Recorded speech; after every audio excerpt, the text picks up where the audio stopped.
Right, so a while ago I asked if you guys wanted to see a Hazbin Hotel video, and by and large the answer was yes, so here we are. Now I know season 1 has already come out, but it's long as hell and I definitely won't have enough time to say what I want to in this video. So we're just looking at the first episode. And in the spirit of a VivziePop product, I will not be censoring any of the swearing in this video, at least after the first 30 seconds. So let's get into it. Evil Lunchbox. Annoying pop-up ads plugging Amazon Prime like we didn't already know it was on Amazon Prime. Once upon a time, there was a glowing city protected by golden gates. Those gates are wonky as hell. It was ruled by beings of pure light, angels. Biblically accurate angels. Sorta. From the dust of earth they created Adam. I'm getting flashbacks to Bible study. Drawn in by her fierce independence, Lucifer found her and the two rebellious dreamers fell deeply in love. Isn't Lucifer thousands to millions of years old at this point? Who gladly accepted. But this gift came with a curse, for with this single act of disobedience, we missed the reason as to why this is an act of disobedience due to the assumption that all people know what's in the book of Genesis. heaven cast Lucifer and his love into the dark pit he had created. This makes it sound like Lucifer was banished back to Earth, not hell. And as the numbers of hell grew, so did its power. Threatened by this, heaven made a truly heartless decision. And you just broke the plot of the show. The princess of hell. Her horns are where exactly? Oh, shit! Did you hear all that? Yeah. This weird curtainy thing looks really out of place. I know. Don't worry. I enjoy your theatrics. Are you okay? Ooh, that did not look good. Not that long. Only 7. Charlie fractures her spine pulling this pose. Also, emo Charlie doesn't move at all. Well, at least you aren't alone. This cut was incredibly jarring. I have faith in you. Alright, come on. Emo Charlie is suddenly a few meters away from this couch despite having not moved after standing up. Come place your fate in her inexperienced hands as she tries to work through her daddy issues by fixing you. Honestly, probably the best pitch you could give for this hotel. Such as somewhat functional staff. That's better than average down here. So, what do you think? They changed the mic effect on Alistair's voice, and I kinda hate it. What the fuck was that? Appropriate reaction. Maybe the tone is a bit off. We want people to... Why is this camera angle? You're trying to put Alistair in a position of authority here. You don't use a low angle shot. The word you're looking for is bad. Funny, I was going for hilarious. Well, my dear, I haven't been active in hell for some time, and everyone remembers me from my radio show, the proper medium to express oneself. Why would you two ask the guy who is literally called the radio demon to make a TV advert? We are not filming a porn as a commercial. That's not how sentences work. Oh, please, baby. This body was made to be exploited.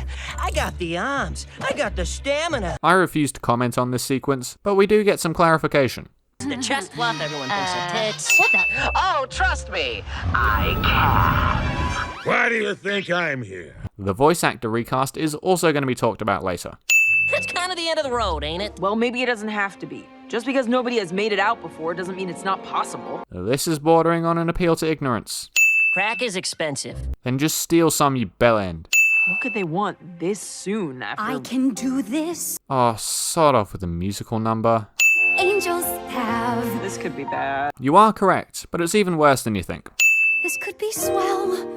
Something tells me that today will be a happy day in hell. Charlie's inner voice sucks ass at telling her things. That bitch is halfway down the street. Everyone is suddenly at this door that opened without any sound at all. Every street's so revealing. Sarcastic chorus has covered the multitude of problems with this music video, so I will not, but I will express my disdain with the random giant insect corpses that are all over the place. I'm not doing well. We have all of these monstrous creatures lined up with some casual racism. They're bloodthirsty and... Number 1, why are you up here and not chasing Charlie? And number 2, why are you singing? From the porn studio where the cinephiles go to watch award-winning David Bukkake shows. This juxtaposition of tone to lyrics is both ridiculous and mildly entertaining. 'Cause I know I can spare them from heaven. These unnaturally lanky arms. The side eye into this trash fire that's burning. Question for any musical talents out there. Is this sheet music accurate? I don't like the barbed wire that's burning. There are plenty of ways you could blow it. See the pilot for several examples. Hello? Hello? Hello? There is obviously nobody in this hall, but Charlie insists on doing a Beth Sheldon impression regardless. Oh, okay. Also creepy. Ignoring the terms and conditions and just signing instantly. How about we get to know each other a little? How about some lunch? You hungry? I got you.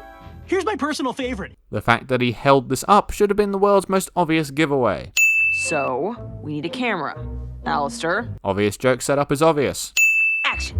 Welcome to the Hazbin Hotel. Your average school presentation. So I was playing this gig, and for some fucking reason, this virtue chick was digging on the drummer. And now I'm in assembly listening to the principal's address. Is this whole show just Viv's disliking of school 18+ified? Oh, ugly people?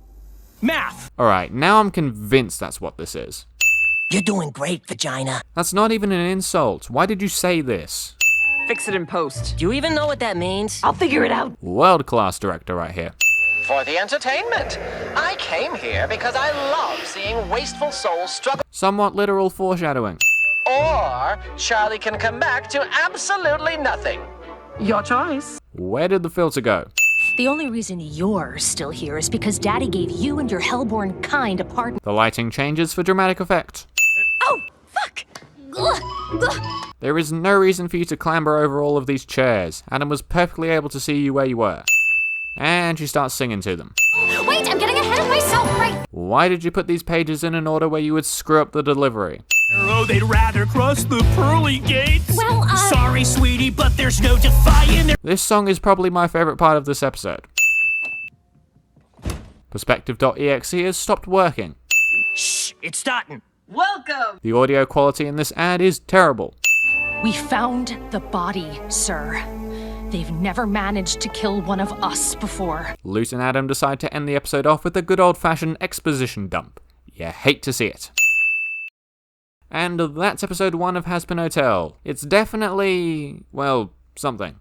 So let's take a closer look. First up, this show is a musical, so let's talk about the music. I actually really like all of the songs in this episode. The final piece especially is a great juxtaposition between our main protagonist and antagonist, while also being a good display of Heaven's general attitude towards Hell. Their characters themselves are also very good. One of Hazbin's biggest strengths as a show has always been the characters, and while the cast is massive and a fair chunk of them don't get enough screen time, they are all introduced relatively well. Design-wise, they're also really solid, if a little repetitive. I get the whole theme of Hell is red and black, but you showed plenty of other coloured characters in this episode, so I'm up for a little more diversity. But all of the characters are leagues ahead of the Hell of a Boss designs, and my retinas are very thankful for that. Now my problems with this show. First up, I'm going to talk about the voice actors again. I know it was required for them to change it at all, but I'm really not a fan of a lot of these VAs. I've already expressed my problems with Angel Dusk, but Husk is arguably even worse, and the completely unnecessary change to the filter they used on Alistair is just mind-boggling. But my main problem with the show is one that I really didn't expect going into it.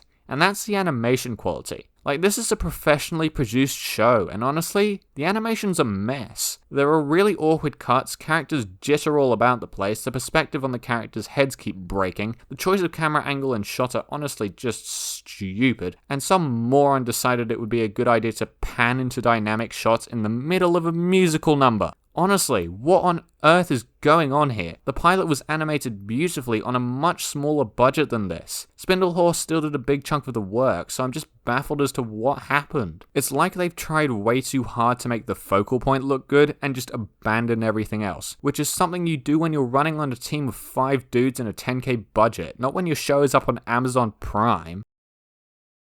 Overall, the ambition of the show just becomes its downfall. Trying to introduce a story, just under a dozen characters, and multiple musical numbers in less than 20 minutes is ridiculously hard to do. And while she may have accomplished it for the pilot, here, Viv has failed to maintain the quality of the show, and that does lead to some serious concerns. Because it's abundantly clear that most of the show's audience is paying for it, if this is the quality they get after years of anticipation, those people are going to feel less and less inclined to renew that subscription. For all the presents and promises we were given, the final product of this show is something I didn't expect to see after watching the pilot, and that is a direct and really disappointing downgrade.